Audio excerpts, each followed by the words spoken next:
Okay, so what we're going to do is, as you saw from the last segment, this budgie right from the pet store, although he had a wing trim, it wasn't quite enough to keep him from flying up. And we really want them to be dependent. If they fly away from you, we want them to be dependent on us to go and pick them up and get them where they want to be. If they're independent, they can fly all over. We'll just be chasing them too much. So, It's okay. my baby, here we go. So, You're okay. we may need to come a little bit closer.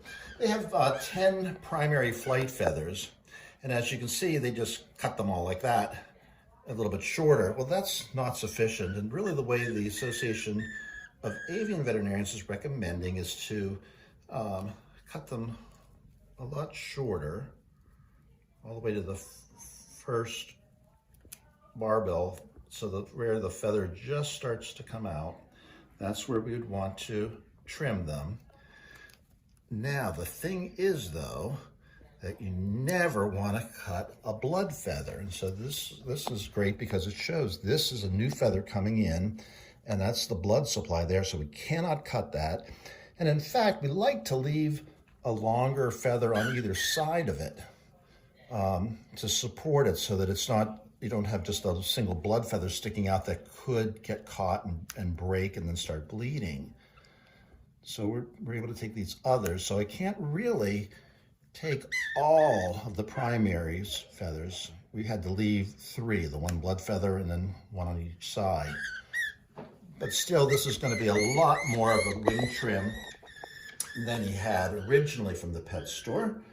And hopefully when we test him, he won't be able to fly up. You can see basically what they did is just kind of chop these ends off. And you know, that was sufficient for the pet store, but not if we're going to be, doing a full wing trim, so that he'll be dependent on us and it'll be easier to train him. So we're coming down. We'll do this one next. Okay. Are you able to see it from that view, or do you want to come over here? Just want to show how far down. We're making sure that these are not blood feathers. Oops. Okay. So on this wing, so far I haven't encountered any new feathers coming in.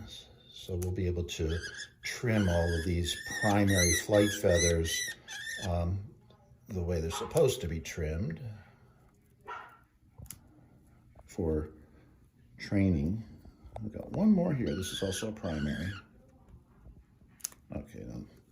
All right, now let's try him now. We're gonna put him back down on the floor like we did last time. Yeah, absolutely.